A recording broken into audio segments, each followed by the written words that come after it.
លើកនេះក៏ផ្លែម្ដងមើលគឺរសជាតិប្លែកមែនបងប្អូនចាគឺខស្លាប់មន់ជាមួយនឹងពងក្រួយលើកទី1ដែលខ្ញុំសាកធ្វើខនេះធ្លាប់តែខជើងជ្រូកហើយនឹងខសាច់ជ្រូក3ជាន់ដាក់ជាមួយនឹងពងទាហើយរីឯពងក្រួយហ្នឹងគឺខ្ញុំទិញមកប្រអប់វា$4ជាងចឹងពីប្រអប់ហ្នឹងចូលចង់$9អញ្ចឹងពីបកហ្នឹងខ្ញុំយកទៅខទាំងអស់ហើយមើលទៅឃើញពងវាខ្ជុះពេកចាត្រង់ដាច់ចិត្តថាយកទៅស្ងាឃើញវាគ្រប់ម៉ូតគ្រប់ពណ៌ពេករីឯតាពាំងខ្ញុំរើសយកតាពាំងមកកញ្ចប់ចាគឺកញ្ចប់ម៉ាក់នេះខ្ញុំតែងតែខកញ្ចប់ម៉ាក់ហ្នឹងដោយសារទី1វាអត់មានជាតិជូរហើយសាច់តាពាំងហ្នឹងវាណែនរីឯស្លាបមន់មុននឹងយកទៅខខ្ញុំច្បាច់អំបិល2ដងច្បាច់លាង4-5ទឹកចឹងហើយខ្ញុំច្បាច់អំបិល2ដង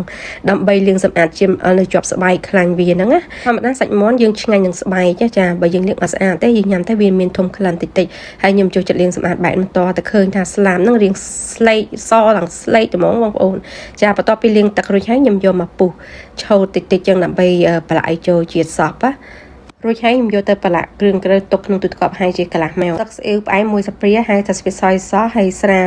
ឆាហ្នឹង1ស្លាបព្រាទឹកស៊ីអ៊ីវ1ស្លាបព្រាហើយនិងប្រេងខ្យង1ស្លាបព្រាបន្ទាប់មកខ្ញុំក៏ច្បល់ចូលគ្នាមកស្ទះរៀងសពចឹងទៅខ្ញុំយកទៅដាក់ក្នុងទូទឹកកកប្រហែលជាកន្លះម៉ោងរួចហើយខ្ញុំងាកមកមើលពងក្រូចដែលខ្ញុំស្ងោររយៈពេល6នាទី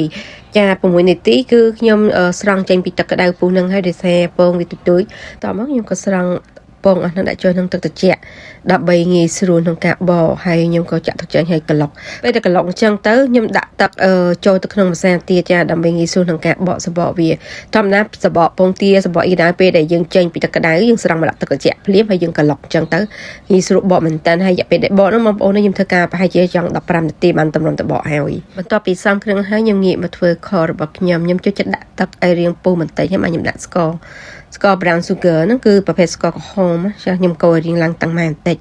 កូររៀងស្ករនឹងឡើងពណ៌ក្រហមរៀងស្អិតតិចហើយមកខ្ញុំធ្វើការដាក់គ្រឿងក្រើដែលខ្ញុំផ្សំមានដូចជាខ្ទឹមសគ្រាប់ពុយកាក់2គ្រាប់ហើយនឹងខ្ញីហើយនឹងម្ទេសប្រហែលជា10គ្រាប់អញ្ចឹងទៅចាហើយដាក់ចូលរំលាយរៀងឈ្ងុយបន្តិចភាគច្រើនខគឺអ្នកខ្លះគេអត់ដាក់ខ្ញីហើយនឹងគ្រាប់ពុយកាក់តែក្បួនខរបស់ខ្ញុំ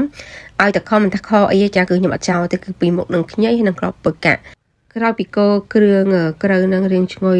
បន្តិចខ្ញុំបន្ថែមទឹកតិចកុំឲ្យខ្លោចឆ្នាំងហើយខ្ញុំក៏ដាក់សាច់មាន់ចូលហើយកូរត្រឡប់3-4ត្រឡប់ឲ្យរៀងសព្វចឹងហើយខ្ញុំក៏បន្ថែមទឹកអត់ឲ្យថែមទឹកច្រើនគឺប្រហែលជា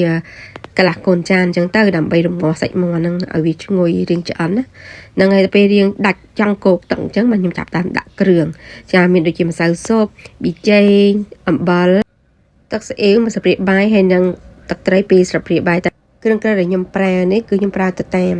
បរិមាណសាច់ដែលខ្ញុំមានហើយឆ្នាំងខ្ញុំទូចដែរទេចាអញ្ចឹងហើយខ្ញុំប្រើទៅតាមនឹងលេខទៅតាមនឹងរួចហើយខ្ញុំធ្វើការដាក់តាពាំងចូលមួយងប្រហែលជា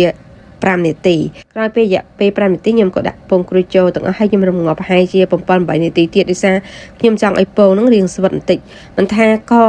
សាច់ជ្រូកខជើងជ្រូកឬខអីទេពងទាខ្ញុំចូលចិត្តរំងាស់ឲ្យរាងយកស្វិតកាន់ណារំងាស់ខកាន់តែយូរសាច់កាន់តែផុយហើយពងទាកាន់តែស្វិតគឺរសជាតិឆ្ងាញ់មែនតើ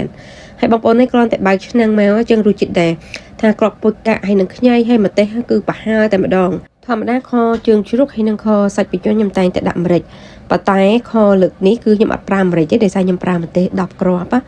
តែរសជាតិដែលទឹកខហ្នឹងគឺប្រកបដោយរសជាតិហឹរមែនតើចារីឯខមួយមុខនេះគឺយើងអាចញ៉ាំជាមួយនឹងបន្លែស្រស់ដូចជាស្ពៃឬក៏ផ្កាខាត់ណាខៀវគេហៅថា broccoli ស្របទៅមិនថាខអីតែខរៀងកុកខ្ញុំចូលចិត្តញ៉ាំមួយបន្លែស្រស់មែនតើ